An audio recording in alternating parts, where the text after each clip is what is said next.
En la Biblia hubo una fiesta en la casa de María, Marta y Lázaro. Marta se molestó porque María no la ayudaba a cocinar. Pero Jesús dijo: María ha elegido la mejor parte, la que no le será quitada. Se sentó a los pies de Jesús a escuchar su palabra. Quiero animarte hoy. ¿Por qué no eliges esa buena parte? Vamos a estudiar la palabra de Dios juntos.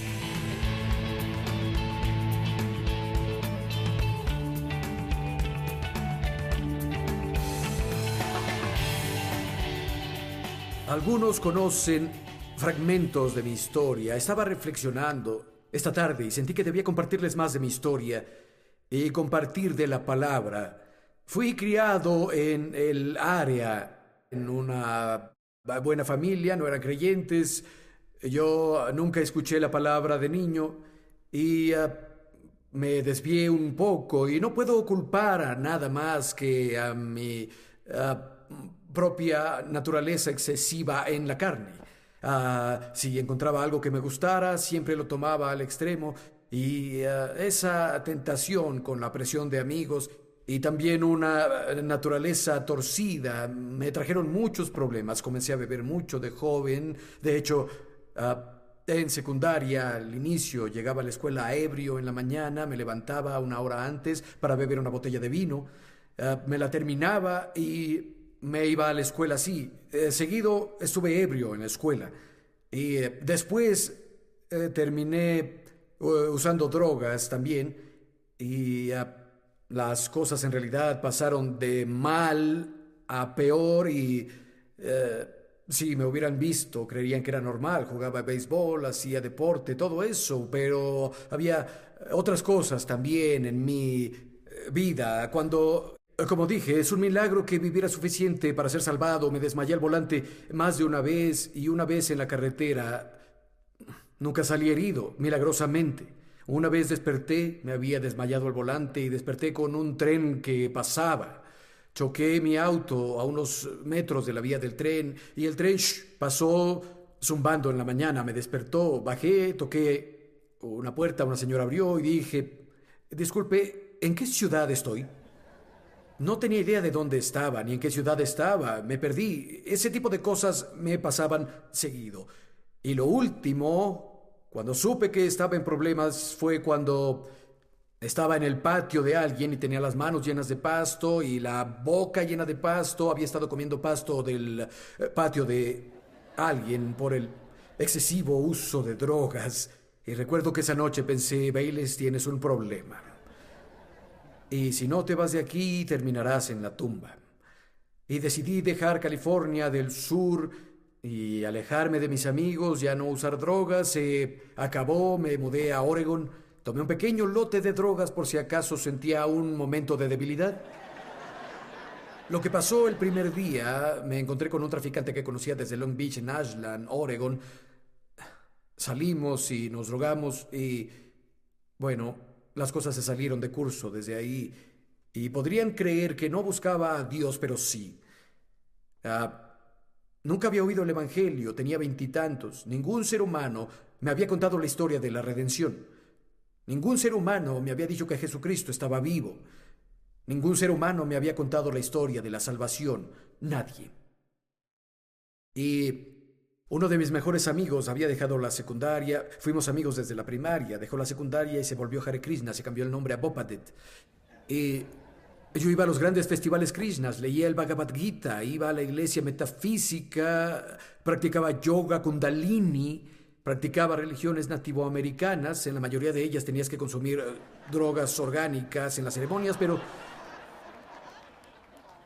buscaba a Dios. Incluso visité a una señora que vivía en la montaña que decía que cuando se veían platillos voladores, los aliens le hablaban. Fui a visitarla, estaba buscando la verdad y consideré la cristiandad. Tenía esta lista mental, era lo último en mi lista. Y bueno, yo estaba ahí, pero finalmente iba a echarle un vistazo y mi novia me dio unas drogas una noche. Debía dárselas como a 10 amigos, pero en lugar de eso tomé todo el paquete yo solo. Casi muero esa noche. Fue una mala noche. Y al día siguiente estaba extremadamente deprimido y Caminaba por un parque, el Parque Lithia, en Ashland, Oregon. Iba caminando, meditabundo, y llegué al área de juegos y me descubrí pensando en Jesús. Pero no era el Jesús de la Biblia, era el Jesús, el gurú, Jesús, el buen maestro, Jesús, un gran chico y el modelo a seguir. Pero estaba pensando en Jesús. Intentaba pensar en algo más y mi mente volvía a Jesús como si alguien me pusiera pensamientos. Iba por una pista y me detuve y miré hacia arriba y dije en voz alta al estar solo, bueno, voy a pensar en Jesús. Y seguí pensando en Jesús una y otra vez. Atravesé el área de juegos de los niños, donde había, no sé, 100, 150 niños divirtiéndose, y un niño mexicano se acercó a mí. Tal vez tenía 12 años, tenía las manos en los bolsillos, unas botas de vaquero, y nunca me volteó a ver. Cuando pasó a mi lado, algo tocó mi espíritu. No podía dejar de ver a este niño y sabía que lo que él tuviera era bueno, era completo. En lo que fuera, sabía que yo no lo tenía intuitivamente. Sabía que él tenía algo que era muy bueno y literalmente me puse de puntillas para verlo hasta que desapareció del otro lado del parque y dije, ¿qué tiene ese niño? Y seguí pensando en Jesús y seguí caminando y ese parque se convierte en un bosque. Me adentré mucho en el bosque y bajé un terraplén inclinado, me senté junto a un arroyo sobre una roca. No me veía como me veo ahora. Tenía el cabello largo, usaba atado con unas plumas y tenía una barba larga.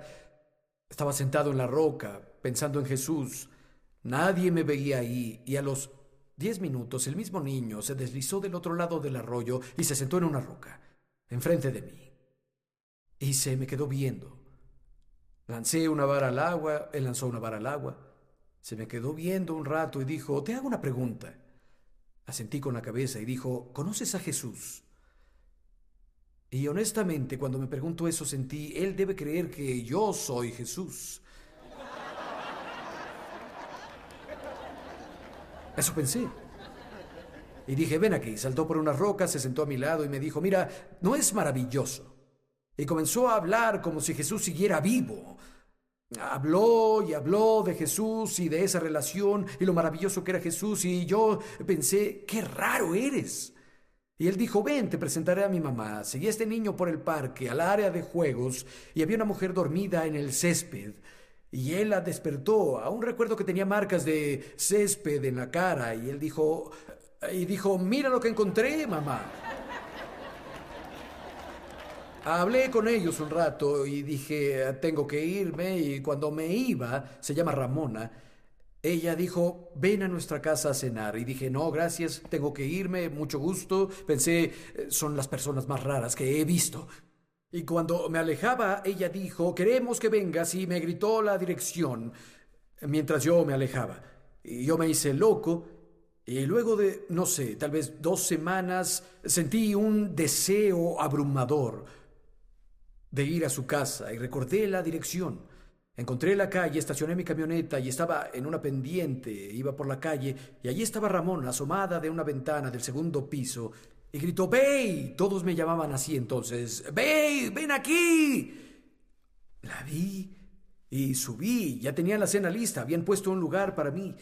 Ella dijo, te estábamos esperando. El Señor nos dijo que vendrías esta noche. Yo dije, ¿disculpa? Y yo tenía este hábito. Todos tenemos nuestro espacio personal. Estás cómodo. Si alguien se acerca, haces... Yo tenía este hábito de invadir el espacio de las personas. Y cuando ella dijo, Jesús nos dijo, me acerqué así de su nariz y dije, ¿quién te dijo? Ella me vio a los ojos y dijo, Jesús nos dijo. Comimos espagueti y... comencé a pasar tiempo con ellos y hacerles preguntas y ella me leía la Biblia y me hablaba de Jesús y me gustaría decirles que fui salvado de inmediato, pero no.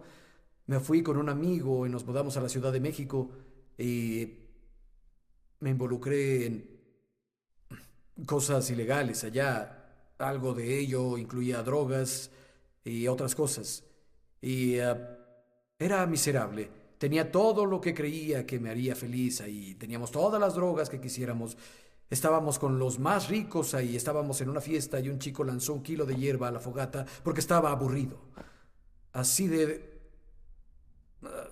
Así de abundante eran las drogas. Teníamos todas las chicas que quisiéramos. Vivíamos en un lugar muy lindo y yo era miserable. En ese entonces había 11 millones de personas en la Ciudad de México. Ahora son 27 millones o algo así. Pero recuerdo que en el piso treinta y tantos en el que vivíamos, nos embriagábamos diario y veíamos las luces de la ciudad. Yo pensaba, ¿por qué soy tan miserable? Tengo todo lo que creí que me haría feliz. Tengo chicas, tengo drogas, tengo mucho dinero y soy miserable. Y decidí volver a Oregon a buscar a ese niño y a su madre. Le dije a mis amigos, me voy cuando, les dije ahora. Subí a mi camioneta, compré una caja de cuartos de cerveza, no dejé de tomarla y conduje 5.000 kilómetros de la Ciudad de México hasta Oregon. Subí a personas, les daba una cerveza y conduje hasta Oregon. Encontré a estas personas y cada vez estaba más convencido de que había algo con este asunto de Jesús. Pero tenía dudas sin respuestas y mis amigos tenían preguntas para las que yo no tenía respuestas. Y dije, no sé, algo me dice que esto es real. Y me quedé con unos amigos una noche. Ellos vivían en las montañas en una ruta aislada y salí para recostarme en el toldo de mi camioneta y estaba viendo el cielo. Era muy entrada la noche y fue la primera vez en mi vida que recuerdo haber orado. Dije, Dios, si esto es real y Jesús es tu hijo y toda esta historia sobre la salvación es real, ¿qué dices de esto? Le hice una pregunta a Dios y no escuché nada. Le hice a Dios otra pregunta y nada. Y comencé a llorar. Comencé a gritarle a Dios y grité otra pregunta. ¿Qué hay de esto? ¿Qué hay de aquello? Grité 2 o 3 preguntas y nada. Me sequé las lágrimas, me bajé del toldo de mi camioneta y me fui a dormir. Y al día siguiente algo impresionante me pasó. Dios me habló. No sé cómo supe que era Dios, pero intuitivamente sabía que era Dios. Dijo, quiero que vayas a la casa de Ramona. Lo escuché aquí, tan claro como cualquier otra cosa en mi vida. Lo escuché en mi corazón. Quiero que vayas a casa de Ramona. Y sabía que era Dios. Conduje allá y ellos iban a salir. Dije, ¿a dónde van? Vamos al siguiente pueblo, a Medford, a una misión callejera. Dios me habló una segunda vez, tan claro como cualquier otra cosa. Quiero que vayas con ellos. En lugar de asentir internamente, dije, no lo creo. No quiero ir. En mi corazón dije, Dios escucha, hagamos un trato. Si me invitan, iré. De inmediato Ramona se gira, me apunta y dice, ve, ¿vas con nosotros? Dije, sí. Entonces fuimos, me senté en primera fila, tenía un pantalón naranja entallado con grandes franjas amarillas a los lados y unas botas grandes. Me senté en primera fila con los brazos cruzados. Pensé, está bien. Tenían esos atriles gigantes ahí y una mujer pequeña se paró enfrente, cantó unas canciones y luego dio un testimonio. No tenía idea de qué significaba. Procedió a citar palabra por palabra la primera pregunta que le hice a Dios la noche anterior, acostado sobre el toldo de mi camioneta en las montañas, y compartió la respuesta de la Biblia. Y comencé a llorar. Un chico se levantó a dar testimonio, pero en lugar de eso, citó la segunda pregunta que le hice a Dios la noche anterior sobre mi camioneta. Compartió la respuesta de la Biblia. Alguien se paró después de él y citó las preguntas que le había gritado a Dios. Y compartió la respuesta. Para entonces yo estaba en primera fila llorando descontroladamente. Me di cuenta de que era real. Me di cuenta de que era especial. Y esa noche fui la única persona que respondió cuando hicieron la invitación. Y recuerdo que había un chico llamado Andy Green. De hecho, él comenzó la primera capilla Calvario en Ashland, Oregon. Y Andy me sostuvo mientras lloraba. Lloré y lloré y lloré y lloré y lloré y lloré y lloré más. Porque vi que era verdad. Dios me había aceptado. Y saben, impusieron las manos y oraron por mí. Nunca más volví a usar una droga en mi cuerpo. Ya pasaron 37 años. Fui libre esa noche. Y Dios nos encuentra a todos donde lo necesitamos. Dios sabía cuándo lo necesitaba. Quiero decirte algo, no creo que sea una coincidencia que estés aquí. Hay un Dios en el cielo que conoce tu nombre. Te ama incondicionalmente. Quiere que lo conozcas. Lean un par de versos conmigo, por favor. Segunda de Corintios capítulo 5, verso 16. Así que de ahora en adelante no consideraremos a nadie según la carne. Aunque antes conocíamos a Cristo en la carne, ya no lo conocemos así ahora. Les voy a citar otra traducción. Escuchen esto.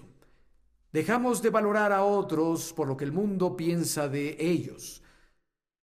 Antes, equivocadamente, valorábamos a Cristo así, como si fuera un simple ser humano. Ahora pienso muy diferente. Pensé que Jesús era un hombre normal y me equivocaba. Isaías dijo de Jesús: no hay belleza en él para que no lo deseemos, ni señorío, ni majestad. Solo era el hijo de un carpintero que se veía muy ordinario. Pero qué declaración tan equivocada. Por fuera tal vez parecía normal, pero adentro era una deidad. Dios en la carne. Y Pablo, cuando les escribe a los Corintios, dice: escuchen cómo nos equivocamos con Jesús al juzgarlo por fuera. Estuvo mal. Hemos aprendido a no hacer eso con las personas. Ya no vemos a las personas desde un punto de vista mundano. ¿Por qué? Verso 17 nos dice ¿por qué? Por lo tanto, si alguno está en Cristo, es una nueva creación. Las cosas viejas pasaron, todo es hecho nuevo. Alguien tal vez era un empresario egoísta, tal vez se ganó la reputación, o una chica alocada, o un drogadicto, o un político egocéntrico, o lo que sea. Esas etiquetas no significan nada cuando la persona acepta a Cristo. Todo se vuelve nuevo, cambian, y eso literalmente es nuevo, algo que nunca había existido jamás. La palabra griega es original. No es algo parchado ni una versión repintada del viejo tú, sino una en que Cristo se vuelve una persona nueva. Te pone un espíritu nuevo, amigo. Escucha, si el Jesús que aceptaste no te cambió desde adentro, tu Jesús no es el real. Quiero que sepas eso. Bueno, verso 18, vayan conmigo, por favor. Todas las cosas son de Dios, quien nos reconcilió consigo mismo en Cristo y nos dio el ministerio de la reconciliación. Bueno, todas las cosas son de Dios. En otras palabras, Dios es el único que ha hecho esto. Tú no lo hiciste. Yo no lo hice. No es un sacrificio personal, no son buenas obras, es solo gracia. Dios es el comienzo, Dios en medio, Dios al final. Por gracia fuiste salvado a través de la fe, no por obras, para que nadie se vanaglorie. Amigo, no es por tu sacrificio personal. No es por obras buenas que eres justo ante Dios. No es por dar una ofrenda lo que te hace justo ante Dios.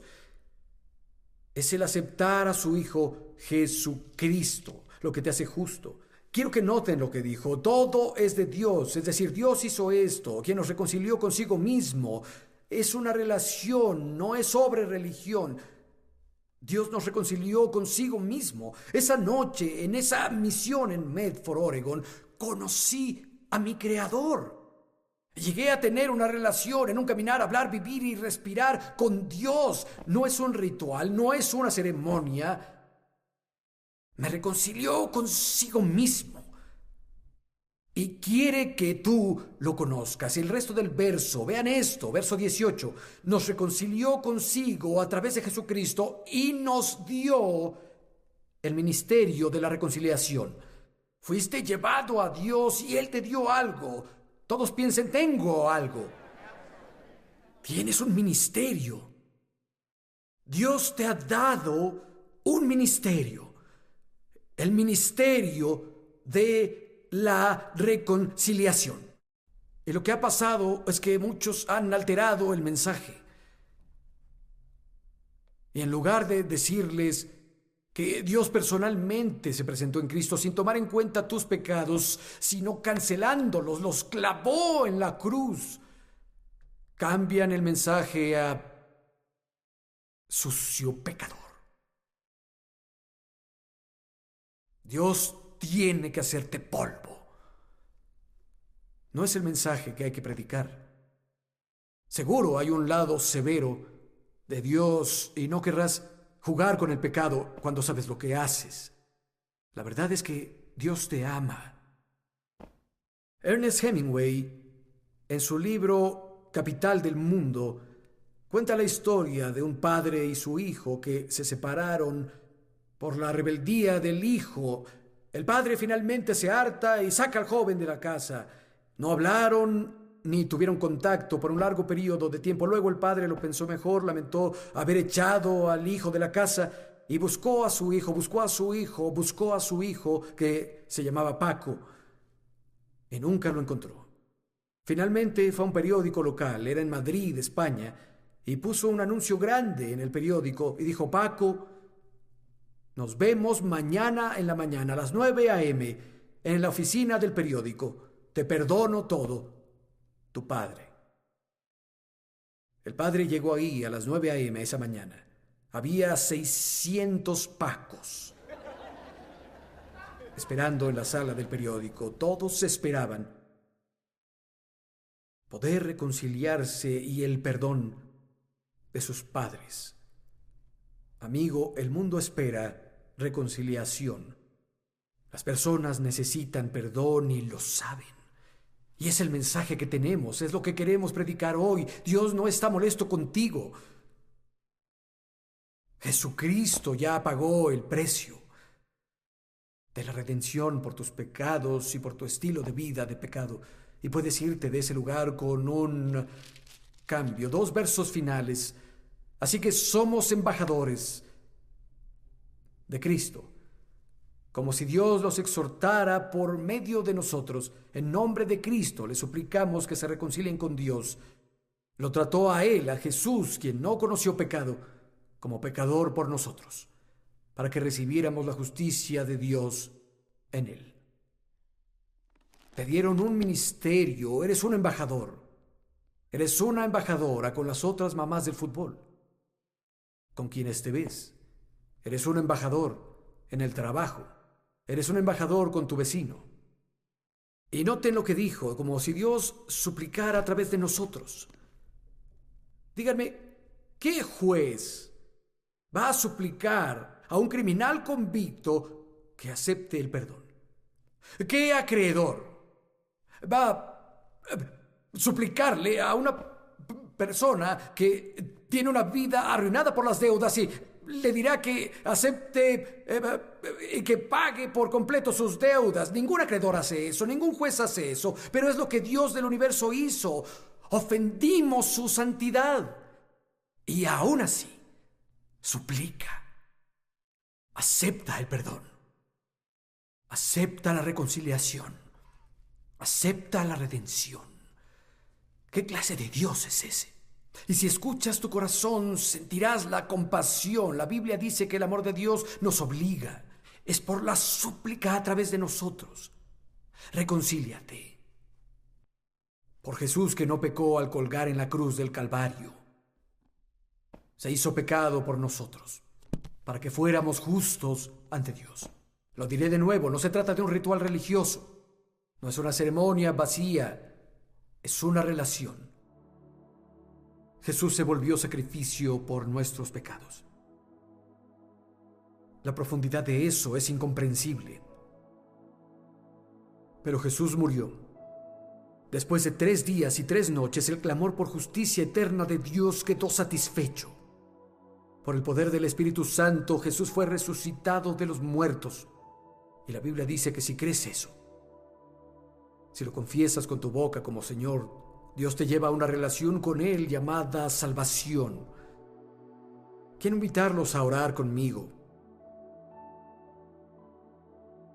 Si nunca le han abierto el corazón al Salvador, o tal vez tuvieron un encuentro con Jesús en algún punto de su vida, tal vez eres joven, tal vez amabas a Jesús de niño, pero ahora no vives en Él, tu corazón está lejos de Dios, y sabes que si Jesús volviera esta noche, no estarías listo para Él.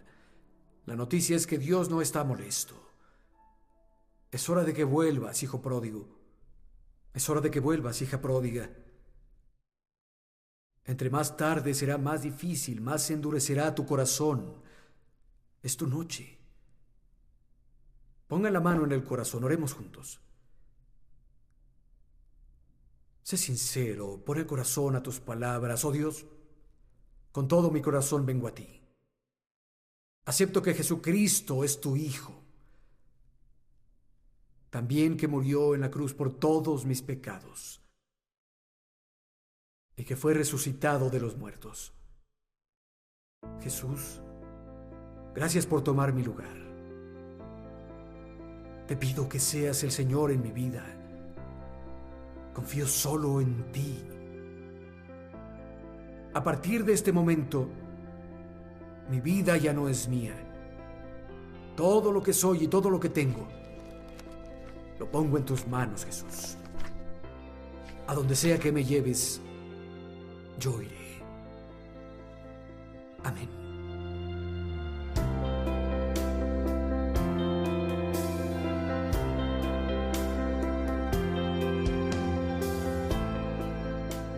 Espero que la transmisión de hoy haya sido una bendición para ti. Espero que hayas repetido la oración. Si nunca le habías abierto tu corazón a Jesús en tu vida, Él nunca te defraudará. Y te pediré un favor hoy. Si nunca has enviado correspondencia, nos encantaría saber de ti y conocer tu historia. Si la transmisión ha tocado tu vida, envíanos un email, escríbeme una carta. Eso animará a mi corazón y el corazón de todo nuestro equipo. Dinos si has estado viéndonos, si la transmisión te ha servido o a un ser querido. Espero saber de ti. Hasta la próxima. Bendiciones.